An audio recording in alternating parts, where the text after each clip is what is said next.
a question. What if you played Moneyline dogs when sports handicapping for all sports? Very, very fascinating concept. We're going to talk about it in this video. I'm going to give you 3 different examples from 3 different sports. My name's MG Covers. Greatly appreciate you guys tuning in. If you're watching this channel for the first time or you've been a regular watcher of my videos, don't forget to follow me on Instagram, MG Covers, cover spelled with a E. There's a link in the description of this video. I give out a ton of content daily there. So even if I'm not posting a YouTube video, you can get a lot of value simply by following me, and especially if you want to learn about sports handicapping and want to improve your sports betting, sports handicapping career. Okay, this is a very fascinating concept. Those of you that have followed this channel for a long time, I'm a huge advocate of playing Moneyline dogs, and pretty much my entire career, that's how I've been successful. If you play Moneyline dogs, it lowers your win percentage to turn a profit. Most people are familiar with the 53%. If the average amount of your odds equals minus 110, and if you hit 53%, you basically break it even. So in order to be successful and profitable in sports betting, you have to hit 54, 55%. I've never hit 54, 55% in my career, but still been successful. Why? Because I play a majority of dogs. So in this video, what's kind of a paradigm shift in my thinking is, and I'm thinking out loud when I'm making this video, is what if I just exclusively played all Moneyline dogs and what that would look like. So let's take a look at it in this video. So the first example we're going to talk about is soccer. Now, I may have mentioned this in the past, my struggles and frustration with soccer. It's a very difficult sport to model for. But I do believe this model that I've created here is probably the best that I've ever created. Now,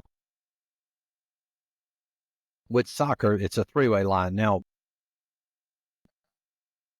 for all sports, what you want to do is, with the quote Moneyline dog concept, is I want to play teams plus 120 or greater on the money line. The reason I come up with that plus 120 figure, you have often heard me talk about a 50-50 game. A 50-50 game is via my line where my model has both teams with an equal opportunity to win. So we can assume that we're going to win close to 50% of those games. And if we do, and we have plus 120 or greater, we win 5, lose 5, we'll be profitable long term, which is basically an example of expected value. So if you want to calculate that, you just take 5 times plus 120. In fact, I'll do it on my calculator here while you're watching and listening. So we take 5 times 120. That gives us 600. And then, of course, we have 5 losses. And remember, if you're playing a Moneyline dog and you lose, then there's no juice. So we would lose 5 units. So 6 minus 5 is 1. So you take 1 unit, and we had a total of 10 wagers. That's a 10% ROI, which is really good in this business. So profitable, 10% ROI, only hitting 50%. All right. Not using any kind of, all right, let's just look at year to date. Year to date, I say year to date, this new model that I've put together since 10/27, we back tested is 16 and 22, 5.5, 5.15 units. If you look over here, it's basically the same model, but with a very stricter criteria and an extremely higher ROI of 6.61. But what I want you to focus on, when this model started out, 10/27, 10/28, 10/29, and 10/31, we had, so in the first 4 days, we had 8 losses. And you can see over there on the left, we had 4 wins. So 4 and 8, you take 4 divided by 12. We were hitting 30. So we started out 33% win ratio. But now look at the let's look over here. All right, let me add this up. Now, if you look at the units over here on the right, look at that. It was 0.14 units of profit. So even going 4 and 8, playing Moneyline dogs plus 120 or greater, we still turned a very, very small profit. In the traditional way of handicapping, obviously, if you'd have had juice factored in that, maybe you're playing a minus 120, maybe a plus 120, a minus 147, more than likely you'd have basically lost money. And even if you played a combination, of favorites and moneyline dogs, and you averaged a money line of, say, plus 100, you would have still been in the hole minus 4 units. So immediately, as you're seeing this, there is an extreme amount of advantages to playing moneyline dogs. It gives you this huge margin of error that you don't get with when you factor in juice. All right. So that's the soccer example there. And obviously, let's look at it year to date, 16 and 22. Let's add up what that is. 16 plus 22 equals 38. 16 divided by 38, 42%. So it's hit 42%. And of course, wagering the traditional way, that would be in the hole, right? So 42% up 5.15 units in a little over 2 weeks. All right, next I want to look at an NHL example. Now, a ton of opportunity in NHL. Now, NHL, NBA, Major League Baseball, for the most part, is a win-loss ratio to favorites and moneyline dogs. What I mean by that is favorites in NBA, Major League Baseball, and NHL win approximately 60% of the time. However, that means the dogs are cashing 40% of the time. So in any sport, if you're playing exclusively favorites, you're missing out on 40% of the pie. So even if you don't adhere to this handicapping concept, you still want to incorporate moneyline dogs into your handicapping because you're missing out on a ton of opportunity. Now, I want to show you why it's advantageous if you adopted the philosophy of just playing moneyline dogs for NHL. Now, I apologize for this example. I don't have my power rankings. I do for the next example. So you'll just have to trust me when I tell you we had value on both of these teams. So you look at, let's pull this up. All right, so Montreal was plus 127, and this was before the game started, and St. Louis was plus 150. So both of these games, via my power rankings, we had this as a 50-50 game, meaning based on my model, both teams had an equal opportunity to win. The line was above plus 120. So if we wager Montreal and St. Louis, all we need to do is win one of those to be profitable, right? So the traditional way of wagering is if you're playing, two favorites for that particular day, you have to win both of those wagers in order to cash flow. And I've always said you have to treat sports handicapping like a business. Most businesses want to cash flow daily. So you have a lot of options when you play exclusively dogs. So in this particular example, Montreal, let's say if you just wagered both moneyline dogs and that was the end of it, Calgary had a comeback. We'll talk about that. So you lose that one, but you ended up hitting St. Louis and you end up cashing and profitable 0.5 units for the day. Now, the other benefit to playing moneyline dogs is you have some excellent hedging opportunities.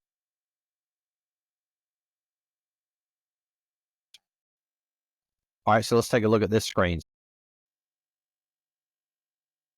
At the end of the second period, St. Louis was up 2-1. So going into the third period. So you could have hedged here for an automatic win. And if you're new to sports handicapping, hedge, it basically means you're just playing the other side. So for example, we didn't play this, by the way. St. Louis was plus 150. And then you would wager pretty much the same amount on Tampa Bay at plus 194. And that's an automatic win, irregardless of who wins. So pretty cool, right? All right, let's take a look at the other example with Montreal and Calgary. Now, with 4 minutes to go, and I was watching this game live and I'll screenshot it. So let's say we'd already wagered Montreal at plus 127, right? So with 4 minutes to go in the game, we could have hedged here and we could have gotten Calgary for plus 583. Now, what I would have done here, I would have not wagered the same thing because at this point, obviously, the odds are extremely high that Montreal will win this game. So let's say I was wagering $300 on Montreal or 333, what I call 1/3 unit.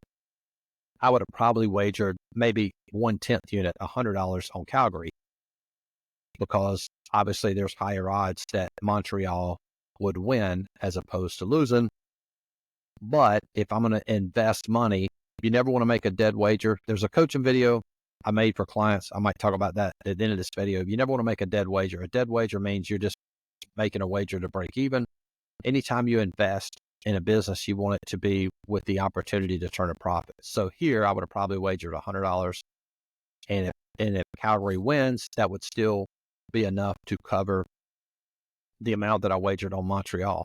And in fact, we'll pull up the final score, which I've already showed you. Calgary did come back. They got a late goal and they won in overtime. But to make the point is that when you play Moneyline dogs, you have so many options or a lot of outs. So you could have left this as is. You could have hedged one. You could have hedged both. So very fascinating approach. And one other benefit to handicapping this way is you eliminate so many games, because if you're just playing favorites, you're not even going to focus. I mean, you're just playing underdogs. You're not even going to focus on the favorites. So you look at your model. Your model's probably going to be run parallel to what actually happens in the sport. If it's a good model, meaning your model's not going to have, 60% underdogs winning. It's probably going to have maybe 2 or 3, 4 each night max. So you're handicapping less games. All right, now let's go to an NBA example. And again, I don't have the power rankings for this, but same concept. Both of these were 50-50. This is actually a screenshot what I sent to clients the night we were looking at this. Didn't wager, but the two teams we had that were, let me make sure I can pull this up on the screen here. Yeah, I want to show you the actual lines for this game. That way, easier to teach it this way. I think this was Monday night. Yep, it was. This was Monday night. Okay, so Brooklyn was a 50-50 game via my model. Houston was a 50-50 game via my model.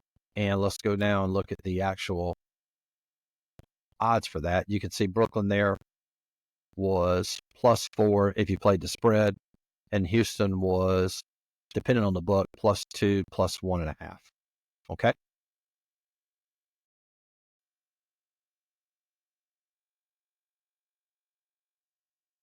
So again, we wager Brooklyn +160, Houston +112. Now, if we don't do anything else, we only need one of those teams to win in order to turn a profit.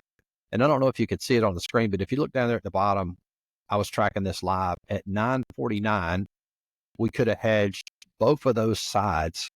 We could have hedged Memphis, who was playing Brooklyn, and Knicks, who was playing Houston. We could have hedged Memphis +153. We could have hedged Knicks +127, and that would have been a winning day, regardless of who'd have won.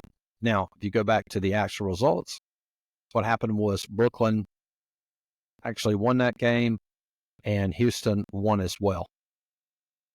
And one important note, if you're doing this concept, you would never want to, a mistake people might make is just pick a random money line dog to play. So if you notice when I'm playing these, and I'll show you in this next NBA example, you want to make sure that you have value via the model.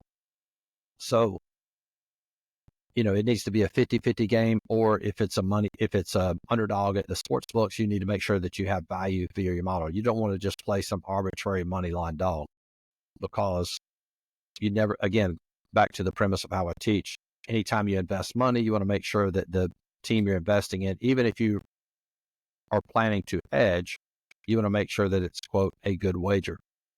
Now let's look at the example we had from last night.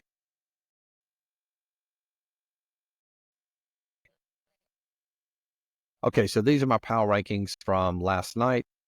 And the game we're going to look at, let's look at Golden State. You can see there my line is -1. Boston is +1. So we had my line, Golden State is a very small favorite. And then we look at the books line. Books had Golden State as a significant dog here. It opened at 7.5, had some line movement in favor of Golden State there at 6.5. All right, now we actually did wager this live. We wagered $500 Golden State at plus 224. Again, we want to make sure that it's a good wager. We had Golden State favored by -1. Again, Boston's a good team, but many times what you'll see with the sports books, I've mentioned this many times as well, when you have two good teams playing each other, the books have the difficult task of making one the favorite. And NBA, more times than not, it's going to be the home team that gets favored. So therefore, where's the value? The value is going to be on the opposite side of Golden State. And you can see here, I actually told clients, hey, we'll look to hedge this if we have an opportunity, hinting that this would be a close game. And then, if you know, this is basically at halftime. I think Golden State was up by 8 points, I believe. So then we turn around, we hedged here, wagered 500 at Boston plus 152. And then the final outcome of this was Golden State won. It was a really good game. I actually watched this 118 to 112. So we ended up profiting $500 in that game. So hedging worked, or like I say, the benefit of playing a money line dog. Let's say we had wagered, let's say that wager lost, right? And we had one play tonight. If that wager wins and we're playing exclusively money line dogs, we would still be profitable for the 2 days. So this concept of playing only money line dogs, I'm not saying I'm going to dive into this 100%, but it's got me thinking that this might be a legit concept, philosophy to adopt for many reasons. Again, quickly review this. If you're playing money line dogs, your win percentage can be, depending on the sport, way less. And a lot of that depends on, what the line, what you're averaging odds wise, but generally you can probably hit anywhere from maybe 40 to 45% and still be profitable. Some negatives: if you're going to hedge, you're going to have to watch that game and know what you're doing and have a plan before the game starts. Because obviously you have to watch the game, watch the lines. Very difficult to get a live wager down if you've never done it, because the line is constantly changing, especially with basketball, because sometimes you're hitting refresh or however you're getting money down on a game. Those lines are constantly changing. So some maintenance involved there and some extra work involved as well. But it's definitely something that I'm considering doing across the entire board. And if you don't get anything from this video, just understand this: Moneyline dogs cash in sports across all sports. 40% in NHL, 40% in NBA, 40% of the time in Major League Baseball, and a lot of the time in soccer as well. So if you're not playing Moneyline dogs, you're going to make this business very difficult to do. Now, finally, we'll close with this. If you want access to these power rankings that are listed here for NBA, we have NBA soccer, college football, we have NFL. You get all my lines for all sports. In addition, you get over 180 coaching videos on the website, $50 a month. So it's very inexpensive to join. There's a link to join in the description box. These power rankings come out daily before 10. If you want access to everything I mentioned, in addition to all my plays, $100 a month. And then the best value, instead of paying $100 each month, that'd be $1,200 for a year. You can join for $500. So you pay $500 one time. You get access to everything, all the coaching videos, all my lines, all my plays for 1 year, $500. So hope this video made a lot of sense. Hope you learned something from it. And subscribe to the channel. Talk to you guys soon. Peace.